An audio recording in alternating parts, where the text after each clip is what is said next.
Hello, welcome to another virtual program from Maine Historical Society. It's October 11th, 2023, and I'm Kathleen Newman. And this is Adapting to Sea Level Rise in Southern Maine's Historic Waterfront Communities, a panel discussion with Julie Larry, David Reidmiller, and Abbie Sherwin. Before we begin, let's just take a moment, the way we always do when we're beginning an MHS program, to remember that MHS recognizes that what is currently referred to as Maine is Wabanaki homelands, a place that Wabanaki people have stewarded for over 13,000 years. And wherever we are in Maine, we are on Wabanaki homelands. We recognize the inherent sovereignty of the Abenaki, Maliseet, Mi'kmaq, Passamaquoddy, and Penobscot nations within these lands and waters. Understanding Wabanaki history is vital to understanding Maine, and we're committed to helping provide education about this history through partnerships with Wabanaki people. This program is one of our series to accompany our exhibit Code Red, Climate Justice and Natural History Collections. That exhibit is really a great example of some of those partnerships with Wabanaki people. If you haven't had a chance yet to see Code Red, I would encourage you to do so. It's going to be at MHS through the end of the calendar year. Your last day to see it is December 30th, 2023. You can visit mainhistory.org to get more information and buy your tickets. So this program, Adapting to Sea Level Rise in Southern Maine's Historic Waterfront Communities, is presented in partnership with Greater Portland Landmarks, the Gulf of Maine Research Institute, and Southern Maine Planning and Development Commission. Our panelists this evening are Julie Larry. Julie is the senior architectural historian at Black Diamond Consultants and formerly the director of advocacy at Greater Portland Landmarks. She's also served as president of the board of trustees and is currently a member of Landmarks Advocacy Committee.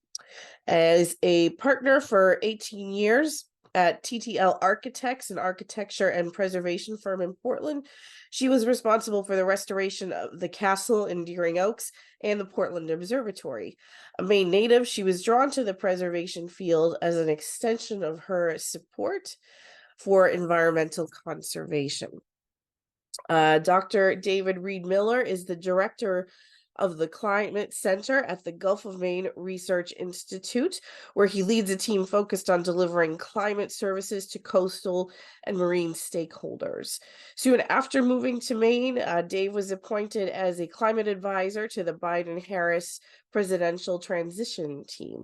And prior to joining GMRI, Dave served in a number of climate science policy positions in the federal government, including director of the Northeast and Southeast Climate Adaptation Science Centers at the U.S. Geological Survey, director of the Fourth National Climate Assessment with the White House Office of Science and Technology Policy, and as chief climate scientist at the State Department, where he led U.S. negotiations on science and technology for the Paris Agreement. Abbie Sherwin is a senior planner and coastal resilience coordinator with Southern Maine Planning and Development Commission. She provides technical and planning assistance to Maine communities, specializing in coastal resiliency, climate adaptation planning, and hazard mitigation.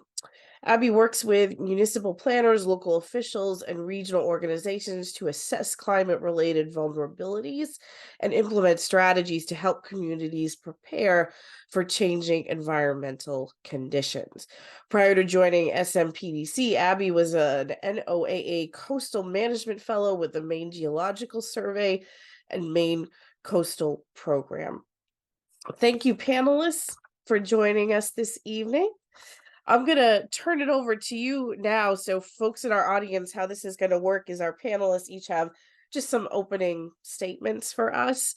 And that is the moderator for this panel, if you will. I've got some direct questions for them. And then we'll have some time if they want to speak with each other, have questions for each other, or if you, the audience, have questions, we can entertain those. So just going alphabetically, Julie, would you like to go first? Hey, Julie, Sure. perfect. Thank you. Sorry, I have a cat who really loves Zoom meetings. That's okay. We love cats that love Zoom meetings. Um, so yes, thank you for the introduction. I have had a long, long association with Greater Portland Landmarks, and as both as a tour guide, as a staff member, and as a member of the Board of Trustees. And for a while, we have been concerned about the impacts that we've been seeing, particularly at first in projects along the Portland waterfront, but certainly recognizing broader climate impact issues in historic buildings and in historic neighborhoods along the southern Maine coast. We've participated with a group called Keeping History Above Water, which is a national and international group of coming together of different groups, both historic preservationists, people who work with departments of transportation, public works, emergency management, FEMA, that come together a couple of times a year and have workshops on what other communities are doing about the impacts of impacts of climate change on historic resources and historic coastal communities. And as an outgrowth of that, we took on the challenge to initiate a project in Portland and in South Portland, where we studied a couple of neighborhoods that are at threat from rising sea level and recurrent flooding, nuisance flooding, and taking a look at what some of the potential impacts were and what mitigation, resilience, and adaptation strategies might be appropriate for those communities. And as an outgrowth of that, we have a program called Staying Above Water, which consisted of a conference that we did during the pandemic in 2020 and resulted in a homeowner's guide, or property owner's guide, um, based on those examples that we drew from in those two neighborhoods in Portland and South Portland that can help guide homeowners as they're thinking about ways that they can improve the resilience of their property, because very small, low cost options, as well as, some ways to strategize and do some long-term planning for larger cost items that might be helpful in their properties. Um, and as I'm sure as we talk a little bit more this evening, I can provide you with the link to that property owner's guide. Great. Thank you very much, Julie. David, you're up next. Thanks and good evening, everyone. It's a real delight to be part of this panel alongside Julie and Abbie, and the origin here in a lot of ways was a partnership that formed among the three of our organizations and resulted in a really great panel session at the Keeping History Above Water conference that Julie mentioned back in May, where we looked at kind of the impacts of sea level rise on both some historic neighborhoods that Julie mentioned. In particular, from my perspective, it was looking at the impacts of sea level rise on the working waterfront in downtown Portland. And Abbie can talk a little bit about some of the things that she was focusing on in terms of some of the treasured assets in southern Maine. And at GMRI, at the Gulf of Maine Research Institute, for those that don't know, we are located on right on Commercial Street next to Becky's Diner on Wright's Wharf. And last year we purchased Union Wharf, which is kind of two piers down. It had been in the Poole family for over 150 years and is really kind of the keystone to the working waterfront in downtown Portland. And if it had been sold to folks who may not have had the best interest of the working waterfront in mind, it certainly could have been converted into other forms of development and posed a real significant blow to the region's blue economy and, in a sense, the cultural identity of our working waterfront. And so the opportunity afforded to us in acquiring Union Wharf is that we now have, in addition to Rights Wharf kind of two living laboratories in a sense. One, a very active working waterfront ecosystem with a dozen businesses and close to 24 commercial fishing vessels that berth there, as well as the largest lawn on the Portland waterfront, which many people use as a kind of open air dog park. But they face unique risks from sea level rise and coastal flooding, and we're able to kind of characterize those risks with some of the science we do, and work closely not just with municipal officials in the cities of Portland and South Portland, but throughout the state to kind of raise awareness about the risks, engage community members in collecting observations of coastal flooding that inform better flood predictions in the future, and ultimately kind of facilitate oftentimes challenging conversations within the community about the risks that are inevitable, and also ones that are potential in the decades to come, and what response options there might be, and what the trade-offs associated with them are. And so within the Climate Center at GMRI, we're really using kind of a stakeholder-driven, stakeholder-focused, what we call science engagement solutions framework for delivering climate services. And so we're really trying to ask those kind of site-specific research questions to provide high-resolution information to decision makers at the local level, so ultimately we can help them, make the adaptations necessarily to ensure that their treasured coastal communities, our treasured coastal communities, can continue to thrive in a warmer world.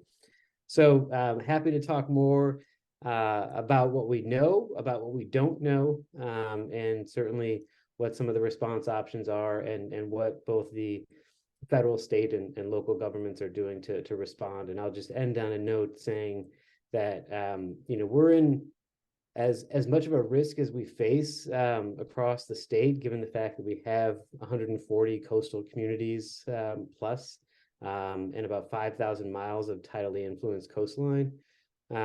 Because we have a really responsive and proactive state government right now, developing kind of Maine Won't Wait, our state's climate action plan, and putting some resourcing behind it at the very local level.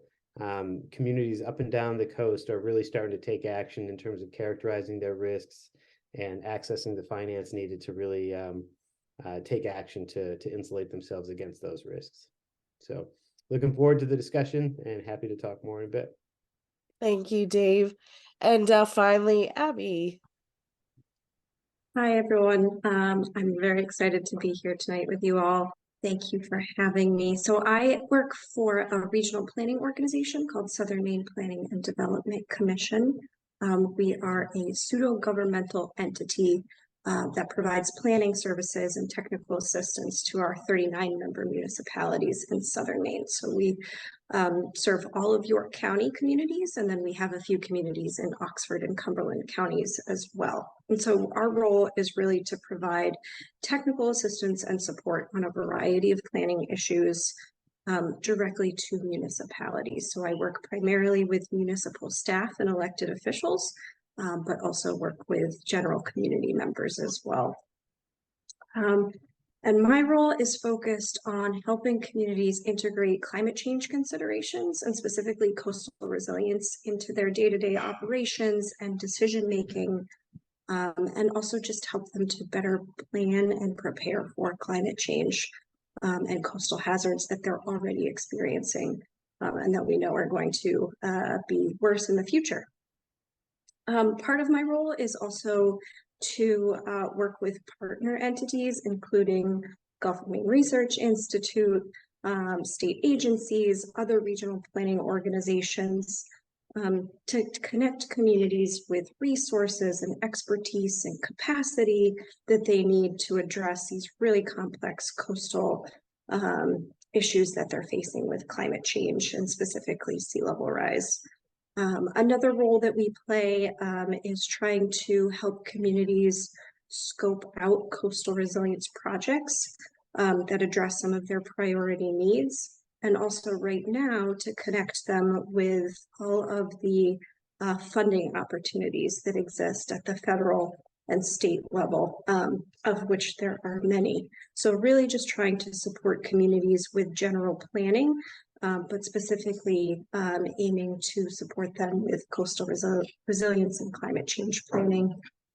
And then another key role that I play at the organization is trying to coordinate among different communities to take a regional approach to some of these issues. So we know that we can be more effective with our climate action if we band together and take a collaborative and coordinated approach. And so part of my role is to help bring communities together on common issues and common priorities, and see where we can find some similarities and leverage resources to be more effective regionally and also statewide. And then, as Dave mentioned, sort of this talk tonight sort of arose out of a presentation that we gave at the Keeping History Above Water conference, where I focused on the work that not myself, but two of the communities that I work with are tackling to address coastal flooding issues and coastal erosion issues associated with sea level rise to historic areas in their communities. So hopefully I'll get a chance to touch briefly on those during the discussion tonight. That's great. Thank you all so much. My first question is directed at Dave and Abbie, just kind of starting with the basics. So is the sea level rising in Maine? And how do we measure those levels? Yeah, it's a great question. I can start if you want, Abbie, unless you want to take it. Yeah. Yes, sea level is rising in the state of Maine. It's risen by about 8 or 9 inches in the past 50 years or so. And that's above the global average. It's higher than the national average as well. And we know this from a couple of methods of measurement. One is through long-term tide gauges that NOAA, the National Oceanic and Atmospheric Administration, a federal agency within the Department of Commerce, they operate along the state of Maine, but throughout the country, tide gauges, a network of tide gauges. And so they've been collecting data for nearly 100 years, actually. There's one located right in downtown Portland, on the Gateway Pier, and there's one, I believe, somewhere in I think in Kittery, and then one up in Eastport, if I remember correctly. But that's only 3 tide gauges for, as you recall me saying, 5,000 miles of tidally influenced coastline. So pretty sparse data, particularly to inform flood risk. And so one of the other tools we've used more recently is satellite data. And so we can use satellite information to take very precise measurements of average sea level and collect that data over time. And so that's really probably now the key way to do it. But to really have accurate satellite measurements, you need really strong, robust and accurate, what we call in situ or kind of on the ground measurements as well. And so those NOAA tide gauges play an instrumental role in kind of validating the satellite information that we get. And so we have a couple of different modes of understanding how sea levels are rising here in Maine. And I'll just say that the rate of increase is nonlinear. And so, it's worth remembering that, a lot of times we have a straight line increase in different environmental changes, but because of the way the oceans respond, there's a lag in the system. It's more of a exponential curve, to bring it back to kind of high school math for a second here. And so the risks from sea level rise are likely to become much greater in the future because that rate of sea level rise, that slope of the curve, is increasing. Yeah, and I'll just add to Dave's great response that in addition to all of the tide gauge data that we have and the other more technical based information we have about rising sea levels, we also have anecdotal or observational data or information from folks who live along the coast and have for a long time in our communities about areas that they are seeing flood during high tide events that they never saw flood before. In the past. And so we have that local observational information as well, that the sea is higher along our coastline than it has been in the past. Thank you. Dave, are sea levels rising at the same rate all over the world, or is it different in different places? Yeah, it's a great question. It varies all across the world. It's kind of like, temperature rise, right? I mean, all over the world, temperature is rising, but it's rising faster in certain places like the Gulf of Maine or like the Arctic. Similarly, sea level rise experiences what we call regional variability as well. And that's driven by a number of factors. It can be the way ocean currents are operating. It could be the way kind of how the land is behaving in response to the last ice age. So when the ice sheets retreated, you have basically, think about if you were to take like a weight off of a sponge, that sponge kind of reacts. And so you have what they call glacial isostatic rebound, where the land kind of bounces back in a sense. You see that happening quite a bit in the Gulf of Alaska, for example, where there's actually very relatively low rates of sea level rise. One of the other big contributors that can exacerbate sea level rise is land subsidence. So instead of the land rebounding, the land is actually subsiding. And that can be as a result of, tectonic activity, but also in particular in, say, the Gulf of Mexico, where we're extracting a lot of things out of the ground, like either groundwater or hydrocarbons. You're basically compressing that earthen surface, and so that kind of exacerbates sea level rise as a result there. So it is not, even throughout the world, and like I said, it can be the drivers of that variability can be both climatic in nature, in terms of like ocean currents and things of that sort, but also non-climatic in nature, such as land subsidence and rebound. Sure. So you've touched on this a little already in that answer. What causes sea levels to rise in a Yeah. nutshell, which I know is probably hard to put in a nutshell, but Yeah, well, we can try, and I don't know if you've got the slides. If you can pull up slide 3 on mine, I can walk through a couple of those drivers. Let's see. The next one, sorry. Slide 4, maybe.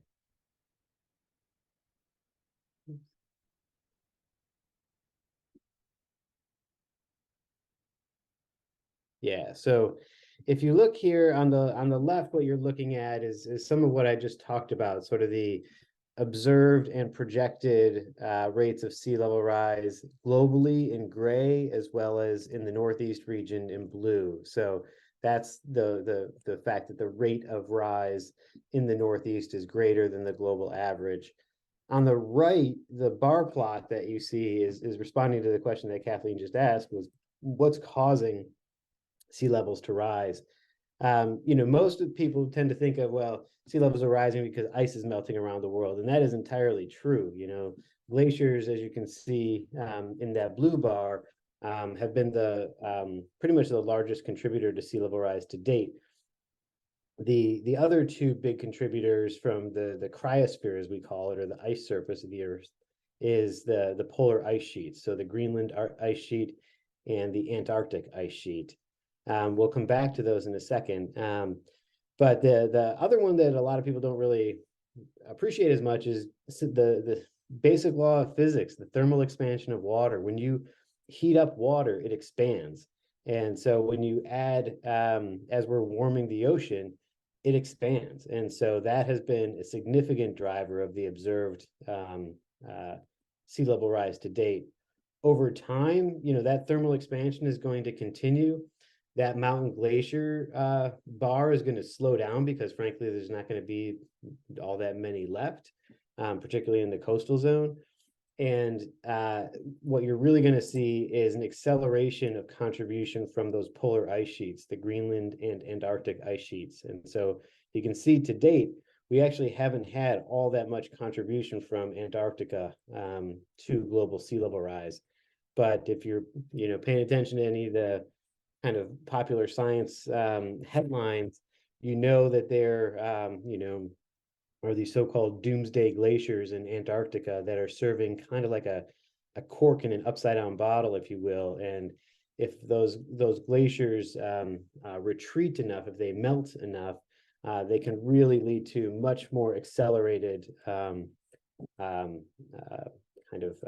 collapse, for lack of a better term, of the Antarctic ice sheet. That collapse, I really don't like that word, because people, when they hear of an ice sheet collapse, they tend to have the vision of actual calving of an ice sheet into the ocean. That's not what I'm talking about.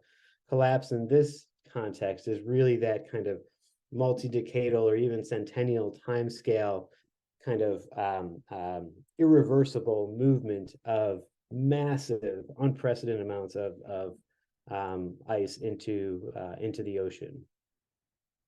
So those are the big contributors: mountain glaciers, polar ice sheets, and thermal expansion. Thank you.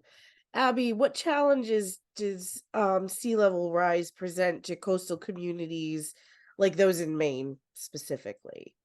It's a great question and a big one. And I think I'd start by building off of what Dave was just talking about, and that this is a really technical and complex issue. And even knowing where to start to plan for sea level rise can be extremely challenging for coastal communities. What scenarios do we plan for?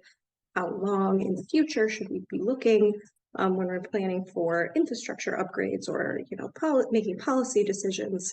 So I think just to baseline that the complexity of the issue and the uncertainty around the different sea level rise scenarios that we could face poses a significant challenge. Another one is in Maine. We are in our coastal communities, we are so connected to the coastline, our way of life, our cultural and historical assets, a lot of our economic assets are all sort of centered around the coastline. Also, our sense of place is very connected to the coastline. And so there are a lot of feelings and values and emotions tied to the coast, and it's a very special place, and that can cause some, I think, competing emotions when we start to talk about how we begin to plan for sea level rise and climate change in coastal areas. Another big one is flooding of roadways is really impactful for emergency management and public safety. But how do we begin to tackle issues like that? Another, and I come at this from sort of a land use and municipal planning perspective, so I'm gonna miss a lot of challenges. But one of the big things that we see is that a lot of our policies and regulatory frameworks and land use requirements that we have are based on historical conditions rather than future projections. So embedded within our municipal decision-making structure is this thought that what we're planning for is what we've already experienced in the past. And with sea level rise and climate change, we know that's just not the case. And so to adapt our policies and our land use regulations to reflect what we're going to see in the future can be really challenging, technically difficult, and quite contentious as well. And another huge challenge is just dollars and cents. There are a lot of competing municipal priorities and community priorities, and where and how we decide to direct our resources, specifically our financial resources, always comes with trade-offs. And so figuring out how we want to spend our money to address a lot of community issues, including sea level rise, can be tricky conversations to have.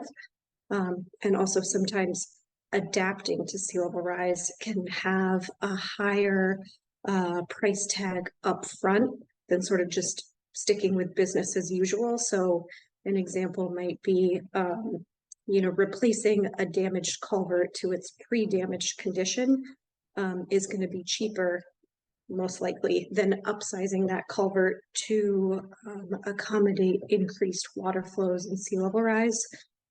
So making, decisions about those financial trade-offs can be really tricky. The last thing I'll mention is just that in southern Maine, especially, and I think this goes for the whole coastline, a lot of our coastal areas are privately owned. And so how do we make decisions about spending public dollars and directing public resources to areas that might be privately owned, but where there is definitely some sort of public benefit to taking action to address coastal hazards and sea level rise? So just a quick hit of some of the main challenges that have come up, at least in the communities that I work with. Thank you. Julie, the next question's for you. What challenges does this present specifically to historic structures? You're still muted, Julie. That's okay. It happens. You would think after all this time we would learn, right? So some of the things that we have initially heard, particularly along the Portland waterfront, is that during high tide events, particularly high tide events that are becoming more frequent, some of the waterside structures were having greater recurrent flooding of basements, elevator shafts. One of the restaurants had a kitchen that was below grade that they came before the city's historic preservation board asking to move above ground. So those are some of the impacts that we were seeing on the Portland waterfront in historic structures. As we got more into the documentation of work that we were doing with some of the neighborhoods around the city and in South Portland, we heard cases of more flooding basements that were happening more and more, that we then began to learn a little bit more why those things were occurring, and it was due to increasing groundwater levels during high tide and storm events. So there's some of those water infiltration issues that we're seeing as parts of sea level rise. There's also just impacts of losing properties. Certainly, I live in Biddeford, in the adjacent community of Saco. Camp Ellis has seen a number of early 20th, late 19th century properties that have been lost due to storm impacts. So it depending on whether it's a wharf on a waterfront, it can be a home fairly far inland on a river that is seeing the impacts because of increasing flooding and rainfall events that are happening. So there's a lot of different events, and it's not necessarily sometimes just right at the immediate coast. It can be a little bit further inland. Thank you. So we've talked about sea level rise. What are some of the things behind it? What we're seeing here in Maine? What challenges does it present? Abbie, what kind of solutions are we exploring in Maine? We're exploring a number of solutions. I'll start by saying that as a state and also local communities are taking action to reduce greenhouse gas emissions or mitigate the drivers of climate change, to try to slow or stem sea level rise that's going to happen way in the future. But we know that we are sort of locked into dealing with a certain amount of sea level rise. And so we know that we can't just mitigate the drivers of climate change. We're going to have to adapt to the impacts of climate change. And so at the state level, we have the Maine Climate Council that's been doing a lot of climate planning statewide with a heavy focus on coastal areas and sea level rise, which is wonderful. At a more local or regional level, we've been doing a lot of assessments to try to better understand who, what, and where is going to be impacted by sea level rise. So that includes GIS-based sort of desktop analyses of where coastal flooding and sea level rise is projected to occur, and what and who are located in those areas of flooding, and what that might mean for communities and the region. We've been trying to integrate sea level rise considerations into local comprehensive plans to make sure that communities are proactively planning for sea level rise where they can. We're also seeing more and more communities develop climate action plans that are specific plans centered around what communities can do to adapt to and also mitigate the drivers of climate change. We're also seeing more communities integrate sea level rise and climate change considerations into their ordinances. So we know that sort of where and how we develop is or greatly impacts risk of the built environment and people living along the coastline. And so a lot of communities are beginning to integrate sea level rise considerations and coastal resilience measures into their land use ordinances to make sure that new and redevelopment occurs in a way that reduces risk, flood risk to the built environment, and also helps to move people out of harm's way. We've seen a few communities develop coastal resilience overlays through their zoning ordinances. I believe South Portland is in the process of doing something like that. And Kittery, the town of Kittery, down in York County, is also pursuing a coastal resilience overlay. We're also seeing a number of efforts at either the individual property level, in addition to the municipal decision-making level. So we're seeing pilot projects that are being done, sort of site-specific projects to construct living shorelines. So using things like strategic vegetative plantings and shellfish and all sorts of other things to try to stabilize shorelines and protect against flooding associated with sea level rise. We're seeing communities undertake dune restoration projects, also conserving land that is designed to flood during coastal storm events to protect against coastal flooding and future sea level rise. Things like restoring coastal habitats, so like restoring salt marshes to better handle coastal flooding. And one of the other things that's happening is, communities are upsizing culverts, they're elevating roads. The community of Agunquit, the wastewater treatment plant, is located in a very low-lying, vulnerable area. And they have actually purchased property inland to support the eventual relocation of that critical facility outside of the coastal flood hazard area. Another thing that's happening is that communities are starting to have more and more conversations about what they want the future of their community to be in the face of sea level rise. And part of those conversations are centered around a managed retreat or relocation from areas that are vulnerable to sea level rise. An example of that is in Agunquit, the Marginal Way, which is a coastal walkway that is on the National Register of Historic Places. That pathway is not, sea level rise modeling shows that it's not actually located in an area that's vulnerable to sea level rise, but we know that path is very vulnerable. It gets damaged in coastal storms from waves, it gets flooded.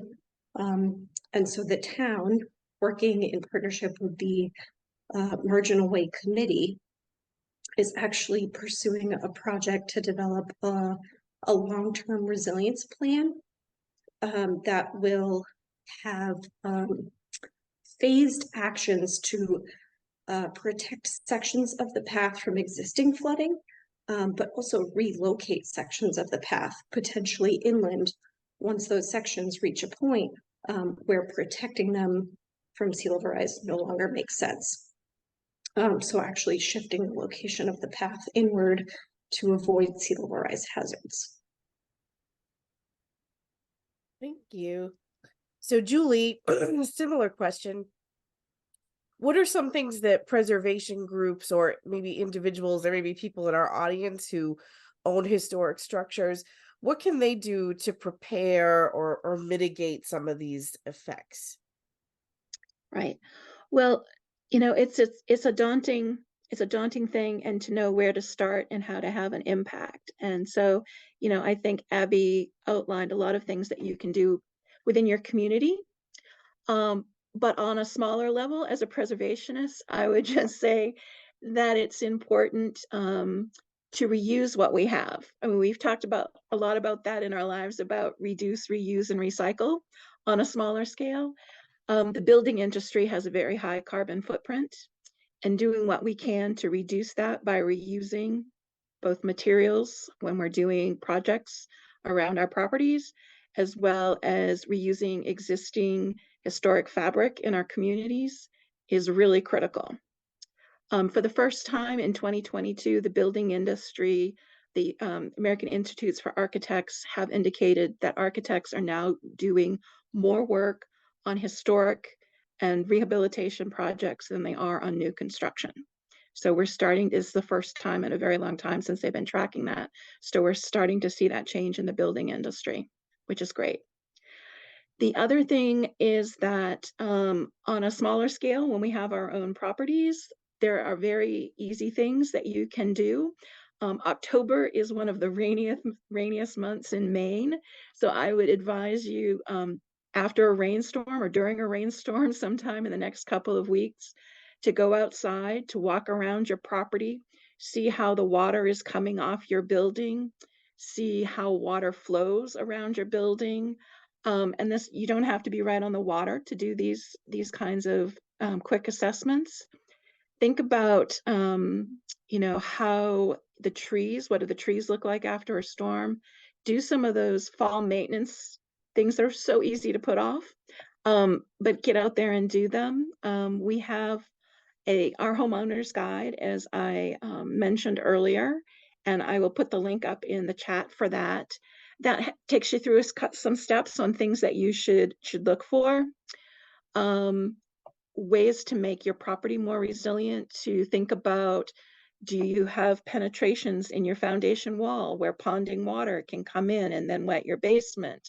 Do you have positive drainage away from your foundation?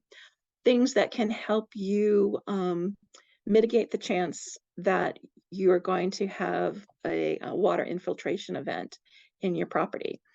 In terms of sea level rise, doing things that are more mitigating the problem.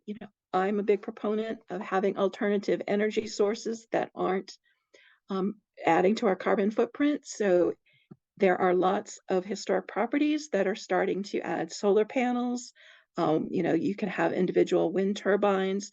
Things like that are becoming more and more acceptable in historic districts. Portland's historic district has several examples of that in the downtown, as well in some of the residential neighborhoods where those projects have been approved. Also making sure that our historic houses are pretty good at having some passive situations, passive either solar gain in the winter or cooling in the summer, because they were built before there was mechanized solutions for energy.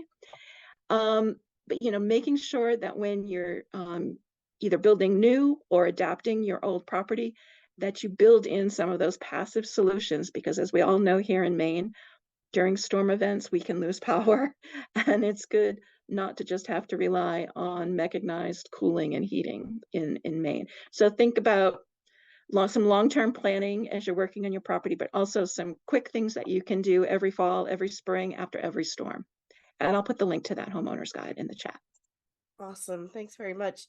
I want to make sure, audience, if you have any questions, again, please go ahead and type those into the chat. That if anyone has questions, we have time to get to a couple. I'd originally kind of imagined my last question for Dave, but I really think any of you could probably talk about this. What are some of the big questions that still remain about this topic? Some things that we don't yet know, that are worth asking. Yeah, I think there's a bunch of things. I think first and foremost, the biggest one is what are we as a global society going to do in terms of greenhouse gas emissions? Because that's really going to dictate how much more sea level rise we have locked in. So that's kind of one big piece. What greenhouse gas emissions pathway do we follow globally? The second I would bucket in kind of the science aspect of this. We still don't know exactly how the polar ice sheets are going to respond to additional levels of warming, and at what point will we cross particular thresholds. So there are real scientific uncertainties associated with that. And then there's kind of all the things that Abbie and Julie have been talking about in particular about response options. What are socially acceptable response options? For a long time, a lot of folks were really interested in erecting seawalls and hard infrastructure. And, there's been increasing evidence that oftentimes those are actually really unhelpful, particularly to neighboring communities that oftentimes don't have the resources to install a seawall in the first place. And so, really trying to understand whether there's maladaptation underway, I think is a really important thing that we need to get a better handle on as both the scientific and sort of decision-making body, if you will, to sort of evaluate the efficacy of some of these response options. And beach nourishment is another example of that, right? Where it's enormously expensive, but there's a ton of societal pressure to do it, and it buys a couple of years at most in most places. And then finally, I think the biggest question that remains about sea level rise is who's going to pay for it. And I think Abbie touched on this quite a bit, but it reaches across all scales. Abbie's been talking about kind of the municipal and kind of regional and even state level. But in my former world as a State Department climate negotiator, the issue was a global one, right? The small island developing states in the Caribbean and the South Pacific see this quite literally as an existential threat to their sovereignty. And they contributed almost nothing to this issue, and they face enormous consequences. And there are very real questions and unanswered questions about who's going to pay for it.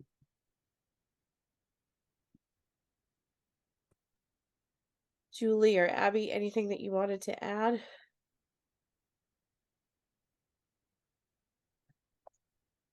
I think one of the unknowns is communication. I'm not quite sure that within our communities and between communities in Maine and across the country that there's enough conversation really happening to move this forward. The only other place I've ever lived is New Orleans, and the impacts there are real, and everybody who lives there recognizes it, and yet there's still a lot of inaction that happens. So I try to remain hopeful, but that's sometimes hard to do. Sure. Well, we're coming up on the end of our time together this evening. Again, audience, if you have questions, don't hesitate to ask. But I also want to give our panelists kind of a chance at the last word, or if they have questions for each other, or just anything that you wanted to say as we sort of wrap up our evening together, please feel free.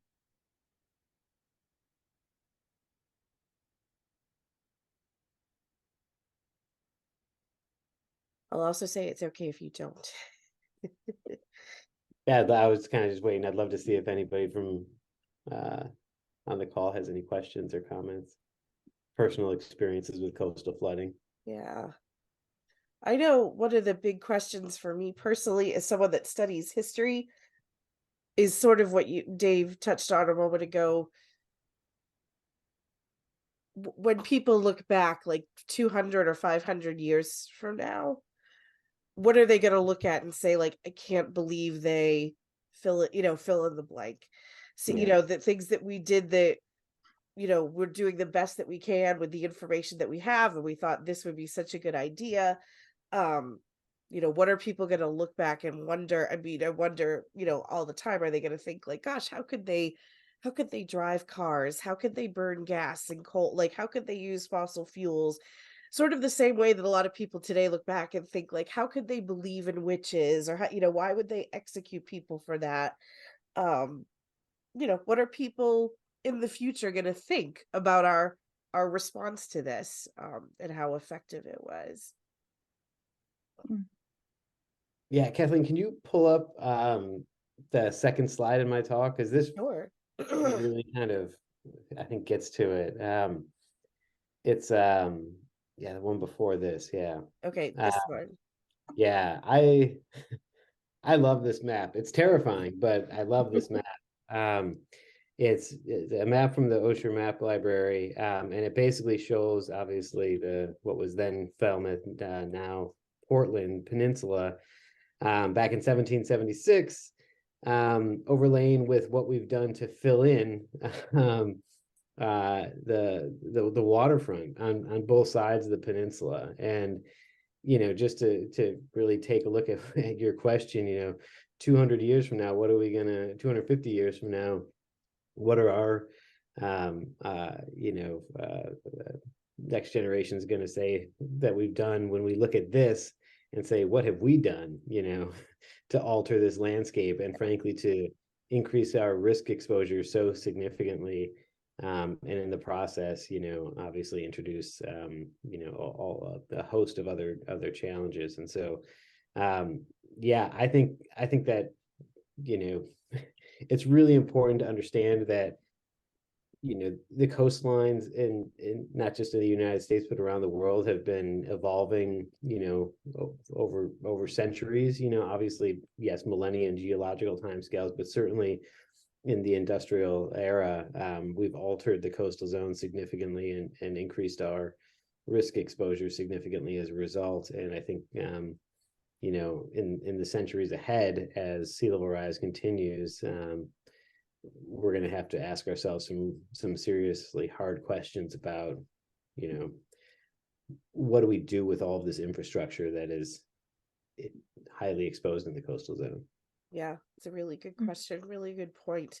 Well, again, thank you all so much for participating, for sharing your time and your expertise with us. We've shared some links in the chat, which I know will be helpful to folks. Anything else, other work that you're doing or programs that are coming up that you want our audience to know about? Well, I would certainly direct people to gmri.org and our events page. We have a suite of events coming up throughout the rest of the calendar year and beyond, that focus on all manner of issues related to coastal and marine environment and the regional blue economy. So I'll plop the link in the chat window, but feel free to check it out or reach out if you have any questions. Great. And Greater Portland Landmarks, that is portlandlandmarks.org. And smpdc.org for the Southern Maine Planning and Development Commission, correct? Very good. Yes. All right. And we actually, I'll just add that we, Southern Maine Planning and Development Commission, collaboratively developed model ordinance language for coastal resilience with some coastal communities. So if anyone is out there that's on their local planning board or select board, or very interested in integrating coastal resilience measures into land use planning, I would encourage folks to take a look at that resource, which is located on our website. Excellent. Well, thank you all again. Yeah, go ahead, Julie. Yeah, I'm I was sorry. just going to say I've added the keepinghistoryAbovewater.org Oh, thank you. Yes.